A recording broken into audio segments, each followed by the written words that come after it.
तो देवियों सज्जनों नमस्कार, स्वागत है आपका एक और नए ट्रैवल ब्लॉग में। और दोस्तों, आज मैं आपका स्वागत कर रहा हूँ तमिलनाडु के एक बहुत ही छोटे से शहर चेंगलपेट्टू से। चेंगलपेट्टू जंक्शन पर अभी मैं हूँ और आज की हमारी जर्नी होने वाली है ट्रेन नंबर 16751 रामेश्वरम एक्सप्रेस में, यहाँ चेंगलपेट्टू से मंडपम तक। वैसे मैं आपको बता दूं, अभी पाम्बन ब्रिज बंद होने के कारण कोई भी ट्रेन डायरेक्ट रामेश्वरम नहीं जाती, तो हम लोग मंडपम तक इस ट्रेन में जाएंगे और मंडपम से हम लोग बस पकड़कर रामेश्वरम पहुंचेंगे। ट्रेन का यहाँ चेंगलपट्टू पर अराइवल का टाइम है 8:13 और 8:15 पर यहाँ चेंगलपट्टू से डिपार्ट करेगी। तो सबसे पहले तो मैं आपको दिखाता हूँ ट्रेन का अराइवल और डिपार्चर, और बाकी की इन्फॉर्मेशन ट्रेन जर्नी के दरमियान मैं आपके साथ शेयर करता रहूँगा। टाइम हो रहा है 8:35 और अपने निर्धारित समय से करीबन 20 मिनट की देरी के साथ में रामेश्वरम एक्सप्रेस का अराइवल हो रहा है चेंगलपेट्टू जंक्शन के प्लेटफॉर्म नंबर 6 पर। वैसे आज अपनी ट्रेन को लीड कर रहा है WAP 7 लोकोमोटिव।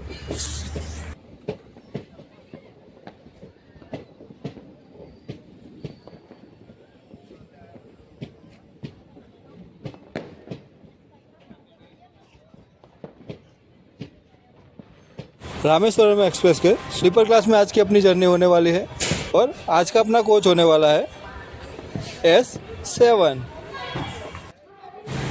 तो ये देख लो गाइस, ऐसी है कुछ को अपने कोच का साफ़ सफाई तो प्रॉपर की गई हो ऐसा लग नहीं रहा है। बाकी अपनी आज की सीट होने वाली है साइड लोअर S7 में 15 नंबर। 8:38 पर अपनी ट्रेन का डिपार्चर हो रहा है चेंगलपेट्टू जंक्शन के प्लेटफॉर्म नंबर 6 से। तो चलिए करते हैं जर्नी की शुरुआत। मैं फिजिकली और आप मेरे साथ वर्चुअली यहाँ चेंगलपेट्टू से मंडपम तक। जंक्शन से तो चलिए थोड़ा सा आपको ट्रेन का शेड्यूल और टाइमिंग भी बता देता हूँ। तो ये ट्रेन एवरीडे शाम को 7:15 पर चेन्नई एग्मोर स्टेशन से डिपार्ट करती है और दूसरे दिन सुबह 7:05 पर इसका मंडपम स्टेशन पर अराइवल रहता है।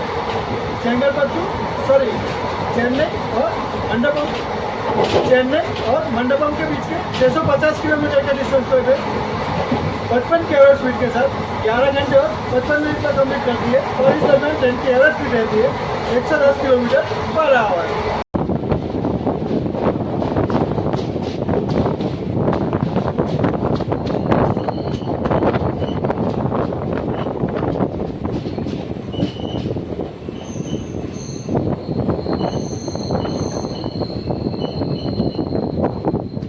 तो 91 किलोमीटर की जर्नी कंप्लीट करने के बाद हम पहुंच चुके हैं मेल मत्तुआ स्टेशन पर।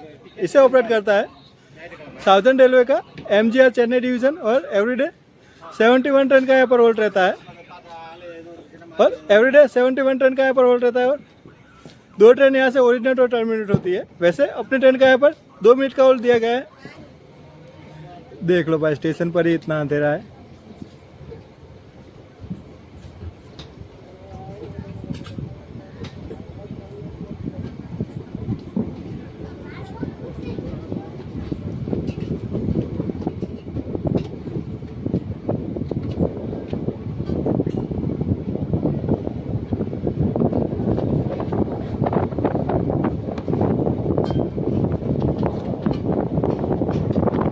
तो यहाँ पर हमारा क्रॉसिंग हो रहा है नागरकोइल चेन्नई एग्मोर 8 कोच वाली मिनी वंदे भारत के साथ में।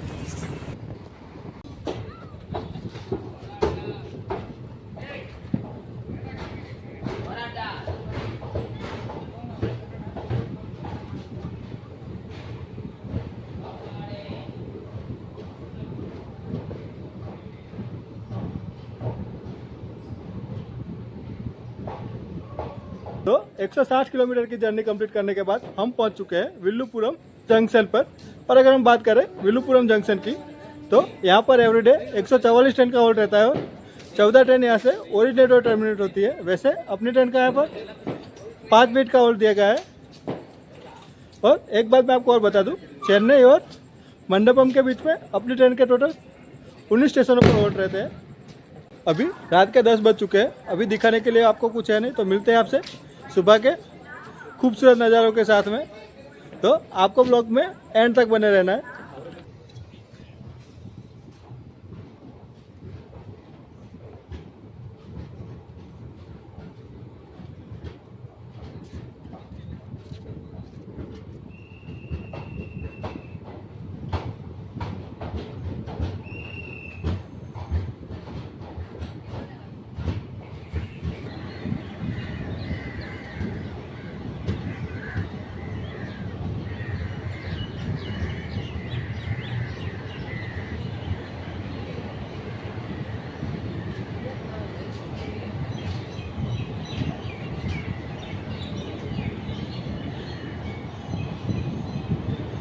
गुड मॉर्निंग दोस्तों, सुबह के 5:15 हो रहे हैं और अभी हम लोग पहुंच चुके हैं तमिलनाडु के मानामदुरई स्टेशन पर, मानामदुरई जंक्शन पर। और अगर हम बात करें मानामदुरई जंक्शन की, तो इसे ऑपरेट करता है साउदर्न रेलवे का मदुरई डिवीज़न। और एवरीडे यहाँ पर 47 ट्रेन का होल्ड रहता है और एक ट्रेन यहाँ से ओरिजिनेट और टर्मिनेट होती है। वैसे अपनी ट्रेन का यहाँ पर 5 मिनट का होल्ड दिया गया है और हम लोग करीबन 20 मिनट बिफोर टाइम आए हैं, तो अपने को यहाँ पर करीबन 25 मिनट का टाइम मिलने वाला है। वैसे यहाँ से एक लाइन अलग हो जाती है मदुरई के लिए और एक लाइन कराईकुडी जंक्शन की ओर जिससे हम आए हैं, और एक लाइन रामनाथपुरम की ओर जिस पर हम आगे बढ़ेंगे। इसीलिए मानामदुरई एक जंक्शन स्टेशन है।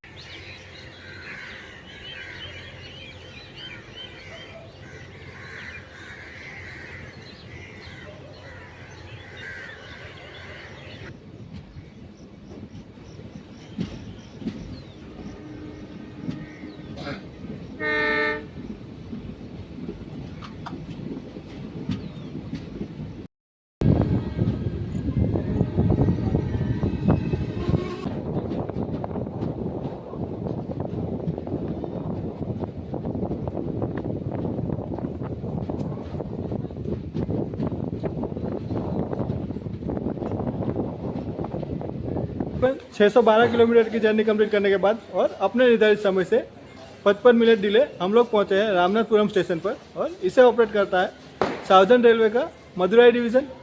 एवरीडे यहाँ पर 47 ट्रेन का होल्ड रहता है और 8 ट्रेन यहाँ से ओरिजिनेट और टर्मिनेट होती है। वैसे अपनी ट्रेन का यहाँ पर मात्र 2 ही मिनट का होल्ड दिया गया है। और आप ज़रा ये देखिए भाई साहब, प्लेटफॉर्म से कितना दूर ट्रेन निकली है। एक्चुअली मैं यहाँ पहुँचा था, आपको रात को लोकोमोटिव नहीं दिखा पाया, तो अभी लोकोमोटिव दिखाने के लिए। लेकिन जैसे ही मैं यहाँ पर पहुँचा, लोकोमोटिव निकल के आगे की ओर ले गए थे। तो 650 किलोमीटर की जर्नी कंप्लीट करने के बाद और अपने निर्धारित समय से करीबन 1 घंटा डिले हम पहुँच चुके हैं मंडपम स्टेशन पर। और अगर हम बात करें इस ट्रेन में हमारे जर्नी एक्सपीरियंस की, तो जर्नी एक्सपीरियंस तो काफ़ी अच्छा रहा था, मगर साफ़ सफाई का थोड़ा सा इश्यू था। साफ़ सफाई पूरी तरह से मेंटेन नहीं थी, इसीलिए मैं आपको इस ट्रेन के वॉशरूम की साफ़ सफाई भी नहीं दिखा पाया। और उसके अलावा पेंट्री कार का भी थोड़ा इश्यू है, साइड पेंट्री जैसा कुछ भी नहीं है। मगर ट्रेन पूरी तरह से रात में चलती है तो उतना इश्यू इस चीज़ का नहीं होगा। तो चलिए अब चलते हैं यहाँ से स्टेशन के बाहर और यहाँ से बस पकड़ कर चलते हैं रामेश्वरम। वैसे ये ट्रेन सुबह सुबह पंबन ब्रिज पहुँचती है, तो उस हिसाब से ये ट्रेन बिल्कुल सही रहती है। तो दोस्तों, मैं बस में बैठ चुका हूँ और निकल चुका हूँ मंडपम से रामेश्वरम टेम्पल के ओर। तो आप ये जो देख रहे हैं यही है पाम्बन ब्रिज, जिसका इनॉग्रेशन होना बाकी है। एक बार इसका इनॉग्रेशन होने के बाद ट्रेन रामेश्वरम तक चलेगी। और ये देखिए कितने सारे लोग गाड़ियाँ रोक रोक के ब्रिज को देखने के लिए रुके हैं।